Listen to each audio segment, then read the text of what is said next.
Hi there, my name is Nick Reynolds and welcome to this online course on performing with confidence, where I will show musicians how to get from here, an anxious performer, to here, a confident performer who is excited to be on stage and actually express and share what they're doing.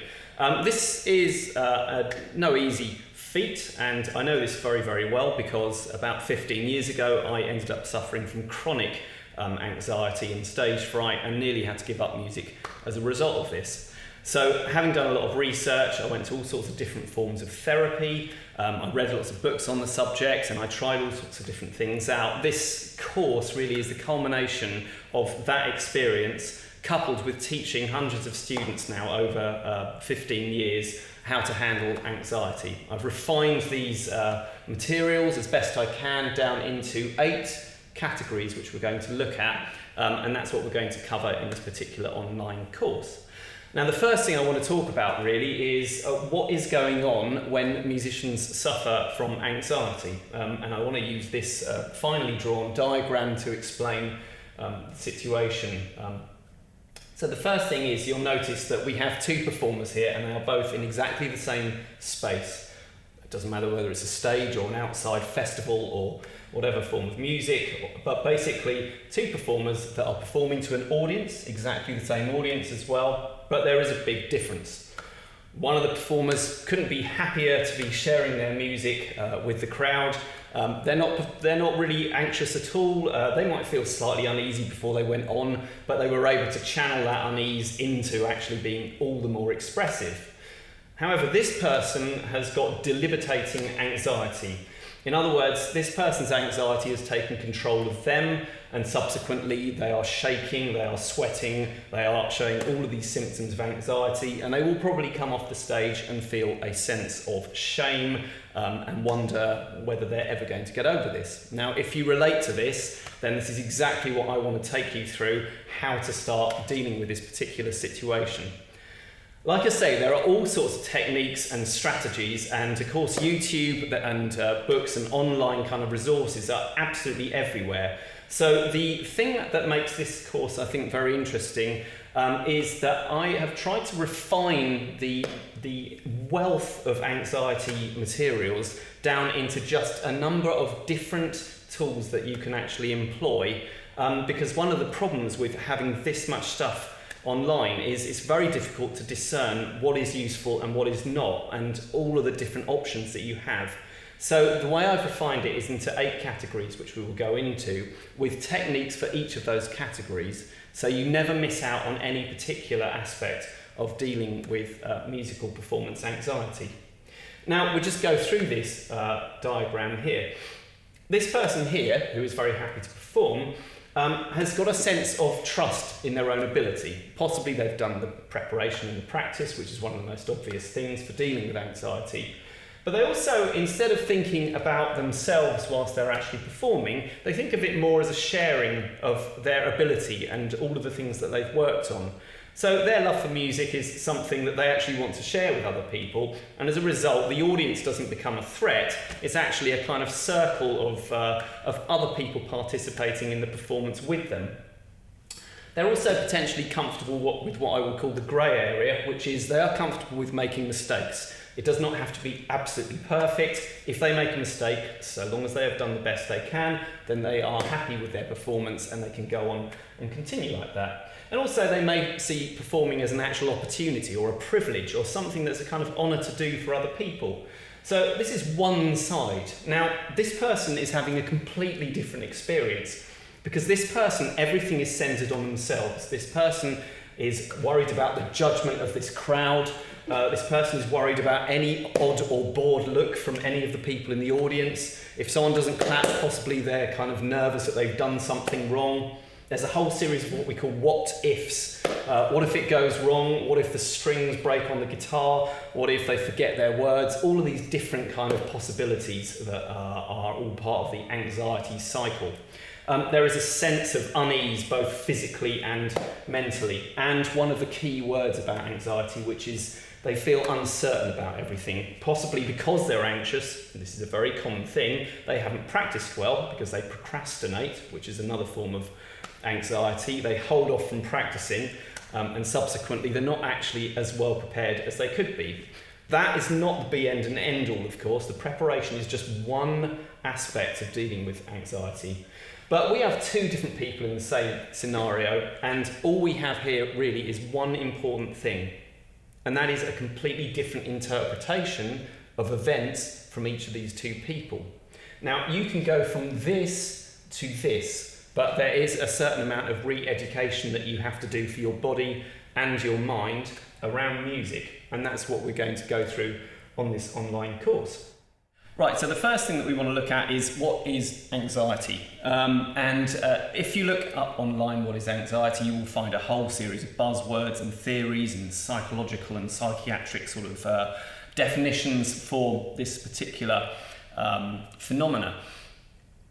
Now, if confidence is about trusting yourself, and in fact the root word of confidence etymologically, where it derives from, is to trust oneself, anxiety is the kind of opposite to an extent, because really anxiety is about feeling uncertain. Okay. Now, I'm going to go through some of these ideas, but only very briefly, because I want to try to simplify anxiety for the sake of this course. If you actually go on and write what is the science of anxiety or how does anxiety affect the brain, you will get a multitude of very, very well constructed TED Talks and all sorts of kind of like presentations on what anxiety is. So rather going and going through old ground that can be looked at, and I will be providing a bibliography with references and various people that I think are well worth looking at over the course of this discussion. I'm going to look at it in my own way. Just quickly though, generally speaking, the problem with anxiety is that there is a sense of threat. So all of a sudden you feel that you are unsafe. So when you walk onto the stage, or you're just waiting to go on to the stage, which is usually the kind of worst part for a musician, there is a sense of threat, even though it's very unlikely that you would be attacked on stage or anything actually where there's a physical sense of threat. Your body is registering, or your brain, well, particularly the early part of your brain, what's called the limbic system, is sensing that there is some sort of threat to your survival. Once that kicks in, it's very, very difficult to override it. Okay, so we're always looking at the idea that this is a kind of old survival mechanism.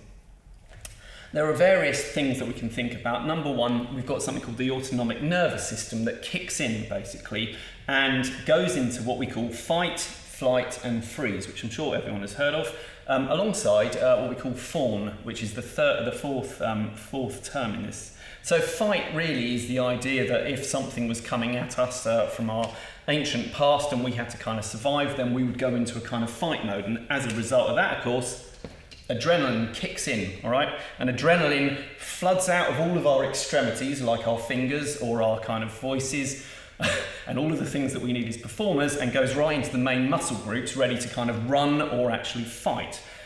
This is not such a problem necessarily for athletes who actually have to use their muscles to actually fuel their performance, but for musicians that have to do very, very precise digital movements or actually have complete control of their voices, this is potentially problematic, as I'm sure many people know watching this. So we have fight, flight, which would be the idea of running away, that kind of sense of I just want to get out of here. Freeze, which is another experience where we literally go into a kind of like a frozen state. And fawn, which is another one which basically means kind of trying to placate.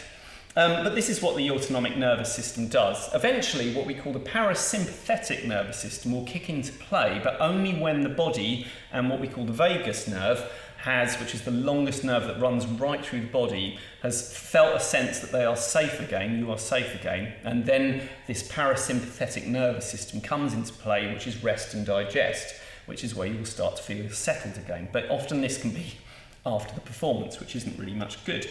So really what we want to look at is how to kind of deal with these physiological symptoms.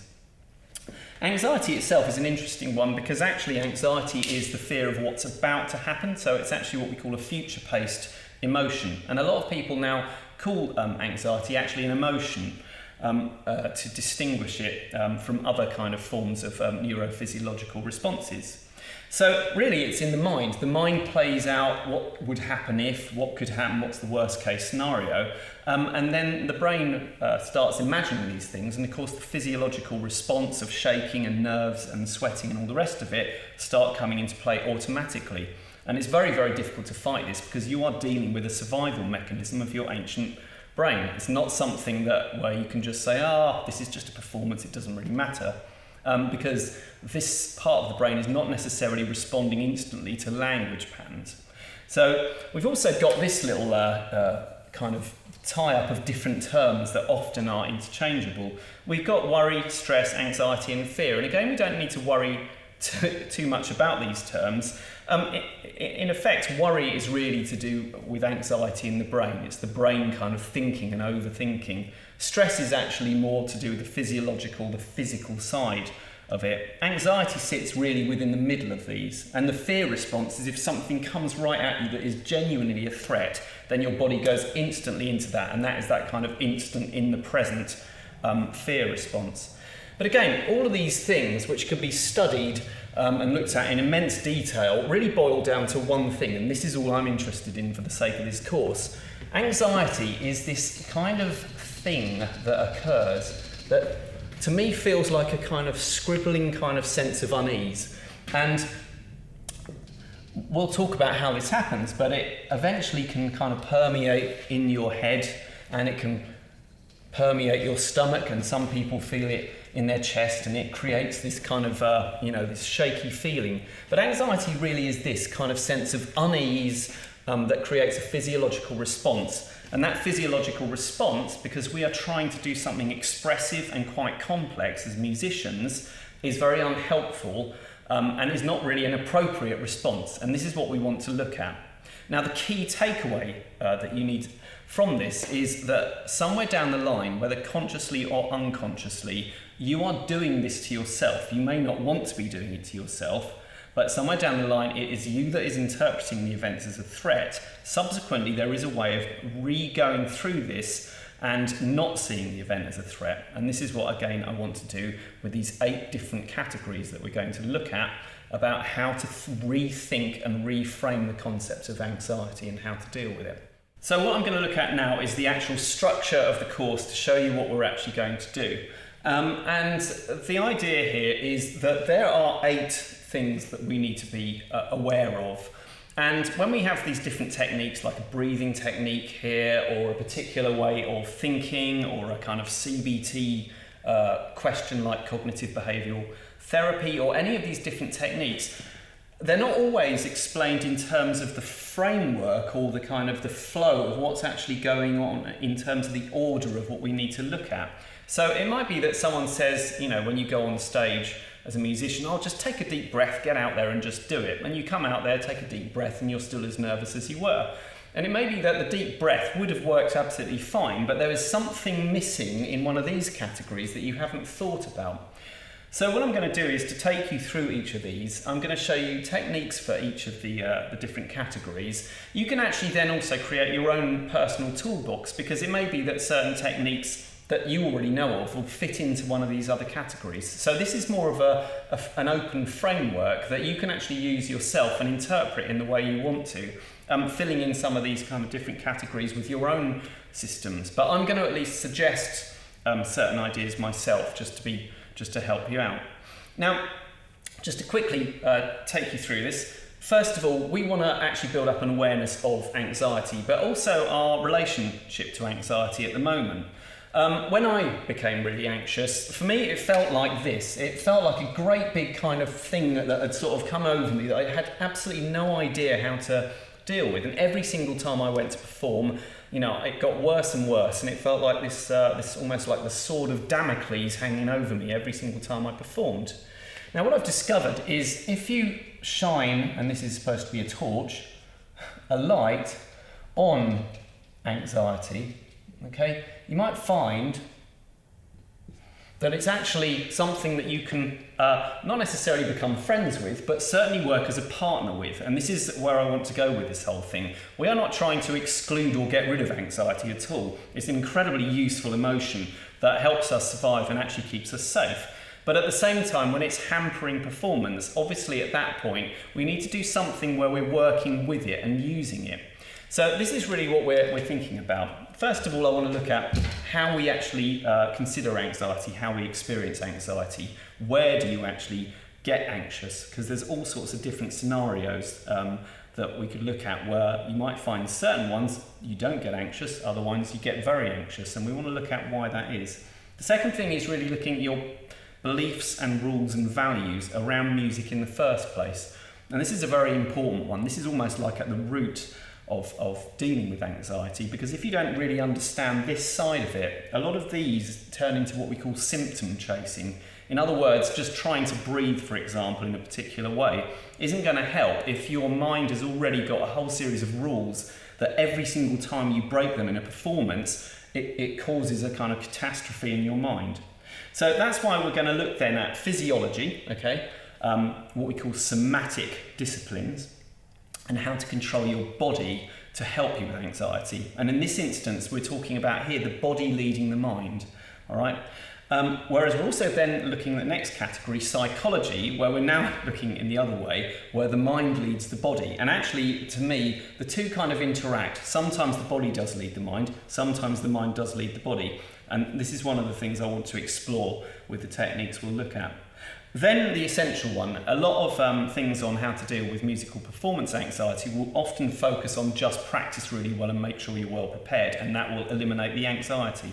But again, over nearly 15 years experience of working with people from all ages with musical performance anxiety, I found that just practicing is not necessarily the only thing that you need to do. There may be gaps again within this kind of structure or framework that you need to think about and deal with first of all. But certainly, if you haven't practiced properly or prepared properly, that is a point where you probably should feel nervous, because there is that uncertainty that anxiety loves to kind of like inhabit.